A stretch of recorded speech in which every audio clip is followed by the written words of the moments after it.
Hello everyone! Ayan, welcome back to my channel. Magluluto naman tayo ngayon ng pansit bato na pansit ng mga taga Bicol. Dahil ito ay pasalubong ng aking anak noong pumunta sila sa Albay, Bicol. Ayan. At ayan na yung mga sahog. Nagisa na natin.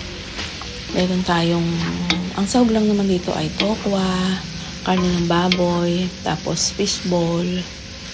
Ayan, ginisa-gisa ko lang. Tapos nilagay ko na yung carrots. At nilagay ko na din yung repolyo. Isang buong repolyo tong ating isinahog. Ayan, dalawang klase lang yung ating gulay. Dahil ito lang yung available ngayon. Bigla ko lang, parang hindi ko pa iluluto. Pero bigla ko nang nailuto. Bigla akong natakam sa pansit. Ayan, nilagyan natin ng pampalasa. Mga paminta. At saka, nilagyan din natin ng soy sauce. At nilagyan din natin ng oyster sauce. Ito, habang ginigisa natin yung gulay. Ayan. At inalis ko na sa kawali. Ayan. At naglagay na tayo ng tubig. Meron na rin itong mga soy sauce, oyster sauce, ground black pepper, at saka pork cubes. Ayan. Timpla-timplahin na lang natin. At tikman kung mga, na ayon sa ating panlasa, kung okay na sa ating panlasa. At nilagay ko na yung pansit bato. Ayan, ito yung yung plat. Ayan, parang bigla akong natakam sa pansit. Medyo matagal na nga to dito sa bahay. Hindi ko lang naasikasong lutuin. Ngayon bigla akong naisipan ko.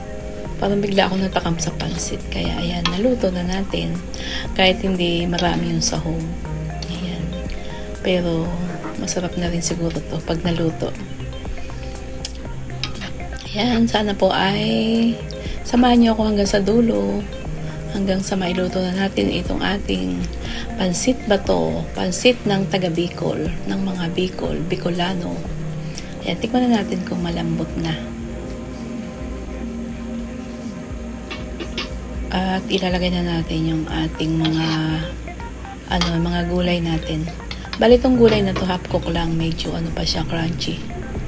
Ayan, hindi ko masyadong niluto.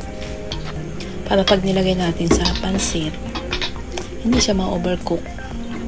Ayan, tapos mahinang-mahina na lang yung apoy. Ayan, marami tayong gulay. Ayan, lagyan na natin lahat yung gulay natin. Yung fishball kong ginamit dito, masarap. Yung San Jose tatak. Tapos yung tokwa, ayan, hiniwa-hiwa ko lang ng pa-strips.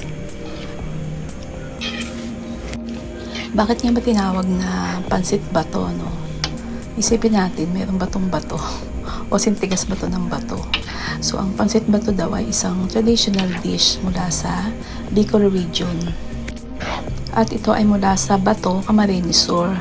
Isang bayan sa Bicol, kaya ayun nga, tinawag itong pansit bato. At ito rin naman ay gawa sa rice noodles o bihon.